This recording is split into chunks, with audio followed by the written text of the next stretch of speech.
You okay still on the Yeah. frame? We'll do. Alright. So All right. you need to ask the question, or she can just start? Oh, no. You can Yeah. just start. Okay. So the story of how I came to visit Montreal Pinball is really great. I knew of course, I came to Montreal this time to do this particular class, and I've lived in Montreal before for like 7 years, and I've crossed the border to get in and out with every different combination of work permit or lack of work permit. You know, just living here and working in another country, and then just coming back. I worked in Vermont and would just come back on the weekends because I just couldn't leave. I had 2 apartments. I just love it here. So the background is to say that I've crossed the border with papers many times. And this time I had this residency at Concordia, so I had my official letter and I was all set. And I got to the border, and it was actually the border in Toronto. So I flew in through Toronto, and so you cross there.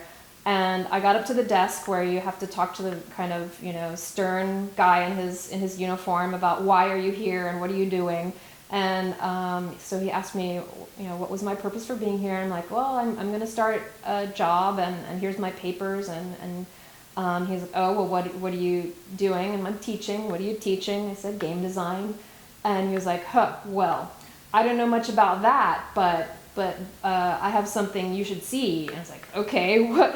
And he turns his computer around, like the one that you would normally have, like, here's the record, like, you know, all of the private immigration data on. I'm like, what's he going to show me? And he turns it around, and it's the background of his monitor, his computer monitor, was a row of pinball machines.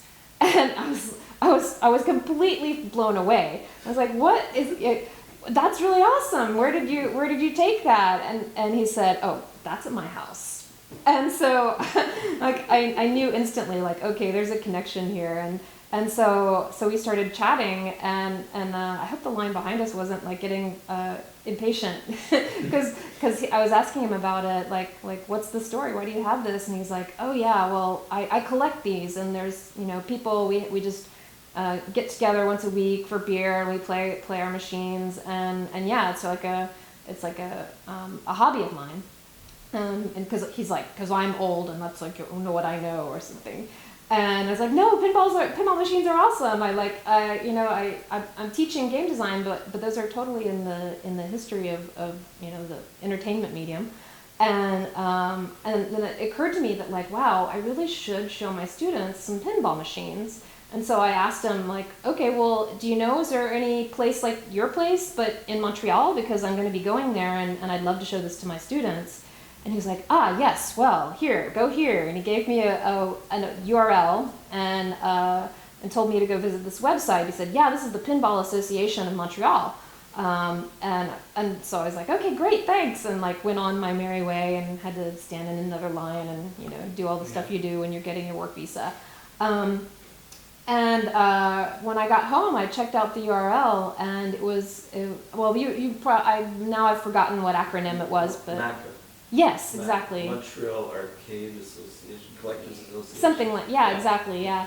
And it was these forums, and I just started reading up, because in my head I'm like, okay, I'm just gonna find some dude who's like who's outspoken and who has a lot of machines, and just see if they'd be willing to come talk to my students, or if there's any way that they could recommend a place, arcade around here that we could go to check it out. And I mean, you can sort of see where this is leading, because Robert's pretty big poster in this community, and had all these incredible stories of like going out to visit people, and just the combination of the technical detail that you were going into, but also the kind of human story side of it, because of the different personalities of people who get or collect these machines and then don't really know what they've got, or, you know, and have these expectations. The technical aspect wears out pretty quick. So I yeah. think, you know, you need to add the human undertone to all this to keep people interested. Right.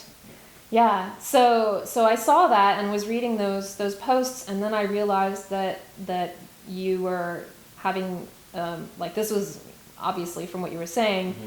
a business for you. And so I just went to the website, because your link was there in your posts, and saw that it, like, you had all this stuff about the history of them and other stories about things going on and in the scene. And so I was like, well, it's obvious who I need to talk to. It doesn't, like, there's no question here. It's not a mystery who in Montreal I need to go talk to. But also, I guess the thing I hadn't really thought about until I saw that is the historic place of Montreal in the history of pinball. So that was also exciting, because in retrospect it made a lot of sense, but it wasn't something that I had anticipated. So that was luck.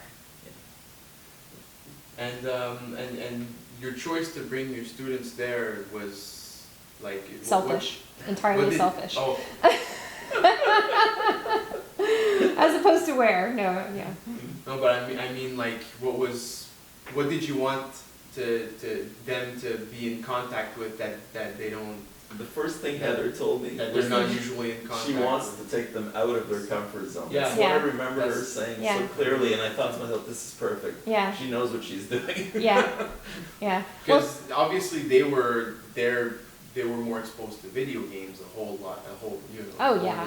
Yeah, for this sure. type of board games or this type of game, because it's more their generation. Right. I'm guessing you wanted to. Yeah, bring well, them out of their comfort zone, I guess. Well, when I was formulating the class, I wasn't even sure, like, of the students, like, what their past experience was. So you know, it's not only age, but culturally, maybe some people were from places where you don't even have a pinball culture, and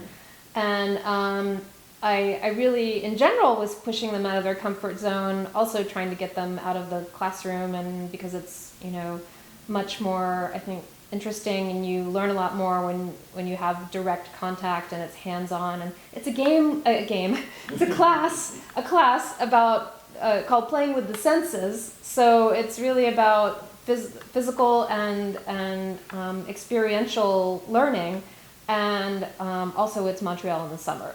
Yeah. So if I had wanted to try to hold their attention sitting there, I'm not a lecturer as a, you know, it's not fun for me to stand up in front and blah, blah, blah, blah, you know. It's not an easy task. Yeah, so it was much more educational and valuable and engaging to take them. And we did actually have quite a saga getting there, because we have a pretty big group, and getting everybody to come at the same place, and some were traveling in different, like, through different media or different transportation methods. Yeah.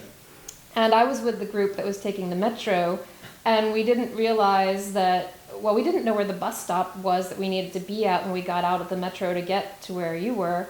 And then by the time we found it, the bus had already left, and there was not another one for like half an hour. So we're like, well, what do we do? We decided to walk, because we just realized it was kind of a nice walk along the La Chine, and it was, you know, we just did that, and so it was kind of a bonding experience for all of us to figure it out and go there. That was a great day. Yeah. I especially enjoyed seeing the faces of the young people. Yeah. I'm going to call them young people. Yeah, they're young, young enough. One of your students came up to me and said, "Is it okay if I take pictures?" I said, "Fine." She took a couple of pictures, texted one to her father, and there were 5 texts in a matter of half an hour. Oh yeah, I think her dad was really jealous.